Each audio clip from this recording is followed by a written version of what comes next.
Hello, welcome to a new podcast from Bridge Mentoring. We are going to talk everything about neurodiversity. Myself, Adam, and we've also got Archie. Oh, yeah. And we're going to be talking a lot about neurodiversity, all the topics that you can maybe think of for neurodiversity, and also some light-hearted stuff, aren't we? Yeah, nice little conversations about different topics, how things affect us, how things may be affecting you at home, or wherever you may be, workplace. There's a lot of topics because a lot of people have it. A lot of people have anything within the spectrum of ASD or neurodiversity or anything. ADHD. It's just interesting ADHD. Anyway. Yeah, it's going to be a very formal, informal, informational, and non-informational. Like a normal podcast, pretty much, I think. Just with our own flair. Yeah, we've got lots of things to talk about. Lots of different things to do with different topics. Some things serious, some things a bit more light-hearted. And we'll have guests and maybe some industry connections if we can, pull them this way. But yeah, I think it's time for us to introduce ourselves. So thank you already for saying me. I am Archie. This is Adam. Yes. Adam, take it away. Who are you? I am Adam, funnily enough. I have got ASD, ADHD, and dyslexia. I am a recent graduate of a year ago. I graduated the University of Lincoln doing media production, and I am now here doing this. And I've got a really hyperfixation and an obsession with Lego at the moment. Yeah, you were showing me your Lego Technic cars and everything. They're actually pretty cool. Yeah. We're going to do a whole topic podcast. I think somebody says they want to join you for that. Yes, very much so. Because I also love Lego as well. Lego's great. It is. But I think I do have more of a collection than they do. Yeah. At this very moment in time. Because I've got 25, nearly 28 sets, I think, roughly. That's a good amount. Reminds me when I was collecting Transformers as a kid. I suppose, looking back, maybe it was a bit of a hyperfixation of my own, but I used to make books and everything with all the cutouts of the Argos products. Oh, really? I used to write, this is Omega Supreme, and this is this guy, and then this is Megatron, and I did all this stuff. I've still got them to this day. They're in a box in the attic. But I used to love Transformers. But so that's a bit about me, Yeah, well, it also proves our age, so that we both understand what the Argos catalogue used to be back in the heydays. Is it not a thing anymore? I don't think so. Oh. I really don't think it is. I feel very sorry for anyone that won't be able to experience the Argos catalogue. Well, it's also like the Yellow Pages as well. The Yellow Pages are no longer a thing. I must admit, I never sat down and went through the Yellow Pages as a child. Did you not? Or an adult. Or any kind of. It's just a load of numbers anyway, isn't it, realistically? It's just spare paper. Just in case you need to scribble notes on. Well, I've talked about me and the Argos catalogue, but Archie, who are you? So I'm Archie. That is pretty much it in a nutshell. I am me. You are you. I've spent a long time kind of thinking I'm a bit of a weird person, a bit different, not quite fitting in, feeling I'm on a different frequency is what I would usually say. And I've had a few, I've had a misdiagnosis along the way. But eventually it looks like, because I'm still waiting on the incredibly long list, it looks like I may get diagnosed, being on the spectrum myself. That's something that's currently highly suspected, and I've just been waiting almost 2 years now for a diagnosis. But I've had a bit of a bumpy ride here and there. University, like Adam, I went to university, and we had very different experiences, but similar in many ways, which is quite interesting. I think there's probably a lot of people out there that have a similar experience at university that are undiagnosed or even have just recently been diagnosed with something like autism. But yeah, I've had a few jobs here and there, bounced around, and ended up basically doing a job that I feel I'm all right at. I think good at, doing a little bit here and there, websites, graphics, communication, which is something that I seem to have developed a good mask for. As I think many people would describe. People that know me say I put up quite elaborate masks. I'm probably doing one right now. It's very hard for me to not do it. In fact, I I don't think even know I what I'd think be like without my masks. no, I think that's also another key thing because obviously autism is what's the word? It's a DNA thing. It's always going to be with you. Oh, It's right, going to be yes, there. yeah. Yeah, It is. it's It up. is. Yeah, It's kind of part of who you are. I mean, it's your brain. yeah, It's what's the word? Yeah, it's part of your brain. It's part of who you are. It's part of how you function. And there's so much being discovered still, and so much being kind of theorized about. And there's been a massive increase in diagnoses in the last 5, 10, 20 years. And there's an yeah. ongoing debate at the minute about whether or not it's to do with, is there more autism?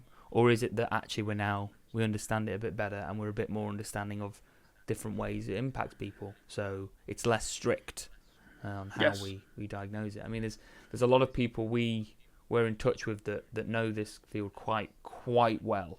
I mean, I recently had a conversation with them about with one of these people about how much it's changed and how even today there's kind of the discussion about whether or not to even diagnose people with certain, Asperger's, for example. Asperger's is actually not really, it's not in the DSM-5, I don't think, anymore. No, it's kind of been removed. Yeah. A lot of So it's now just controversy. autism. A lot of controversy. Yes. A lot of things like that. But yeah, I've had a fascinating journey, and I think a lot about these things. And Well, it's what I find is interesting because you're still on the path. I had my path already. It took me 4 years to get a diagnosis of autism. And as soon as I was in uni for third year, I got diagnosed with autism in the January, I think, maybe March, one of the two. But it's like every year I had a new diagnosis from uni. So, dyslexia was first, ADHD was second, then autism. But I was on the list for 4 years beforehand, and I'm like, cool. I could watch a whole Olympic year go by before everything stops. But we're going to talk about a lot about diagnosis, if it's like better if you get diagnosed in early years or later in life. And I think for me and you, it's a very simple thing of being like we're getting diagnosed later in life, so it's I think it's okay in a way, but then I think that's just me because it's like, well, it puts a thing which we've been thinking about over the last however many odd years, and then we can basically put it together and say, okay, this is why this and this, instead of knowing it full frontal from there's a lot like of retrospective thinking. Yes. That I think comes of how you've communicated to people in the past, how maybe you've been misunderstood, maybe how you've misunderstood people. It answers questions about why you are the way you are. What did make me really not like that meal we went out for? And you realise, well, it's because the textures weren't quite right, and I've always had a problem with that. And it does turn out to be quite revealing. When you find out, oh, okay, so that's why. And it's not to say there's anything wrong with you. It's just you are not typical, which is a whole other conversation, whether or not being atypical, neurodivergent. Language is always evolving. We all have our own personal takes as well. Some people love the term neurodivergent. I think it does sound pretty cool. Not that sounding cool is the goal, but I don't know. I feel like there's a lot of people with autism, and I feel like there's a lot that can be said about divergences, and there's a lot of topics that can be discussed to do with how we interpret it and kind of the way even things get memed. Like I've seen a lot about autism becoming more of a meme, which I think is kind of being culturally accepted a lot more than it used to. I think with that, I think it's allowing more discovery for it all. Yeah. So it's like National Autistic Day or whatever, Awareness Day or week. I can't remember if it's a week or a day, but it's like, a month. Yeah, that's cool. Is it? Yeah, National Awareness Month. I'm pretty sure it's a month. It might be a very focused week in it, but I think they do like the idea of it being a month. So with that, it's all good and well for having it in like primary schools, but they don't do it in secondary school, where realistically, if you are, in my eyes anyway, neurodivergent, that's where you'll more than likely see it when you get a bit more pressure into you, which is where I was then sort of getting picked up, but not enough to then be like, he needs to go and get tested for it. But then that was me after sixth form when I got suspended. I think a lot of behavioural issues, I say with air quotes, and a lot of behavioural issues can be attributed to people that haven't received a diagnosis of not just autism, but there's all sorts of things. Even things like ADHD. There's all sorts of behavioural impacts that come with things that you may have, and schools don't seem to want to always, depends on the school, but always see things from a bit of a more advanced perspective. Sometimes it's simple as just, that's a bad child, that's someone that's misbehaving, not that's someone that has their attention completely drained or a social battery completely empty. They don't really attribute a lot of behaviours to what they don't know. I think it's also a bit of both. When from my secondary, it was like, he's annoyingly annoying. Like, he would get always like sent out of class. Like, I was getting sent out of classrooms. I would always muck around, all that kind of stuff. But I think they learn quite quickly that I need someone next to me to be like, right, Adam, let's focus in. See, that's good. Apart from in my GCSEs where I didn't get any help. Apart from when we then do exams and I had to go to a separate room. Yeah, that's a shame. I've got a folder somewhere of my English folder, and all you just see is my initials backwards. So it's like ha ha ha ha ha, and all that. It just looks like it's like the Joker's just come around and just done it. Okay. I went very stir crazy during English because I couldn't do a lot of it because the dyslexia was killing me. Yeah, which you didn't have diagnosed at the time. No. Which is really surprising that someone didn't pick up on it, or no one suggested, well, let's just see if you have something like dyslexia. Well, they put like an overlay and basically being like, does this help? And I'm like, yeah. To read it, yeah, but it wasn't. Was it green? It was actually, yeah. Yeah. But it's also like now I'm wearing, as you can most probably see through the camera because of the light, you can see that my glasses are blue tinted. It's like, it doesn't help me read, but it's more for like computer stuff. Eye strain. But it's still blue light. Yeah.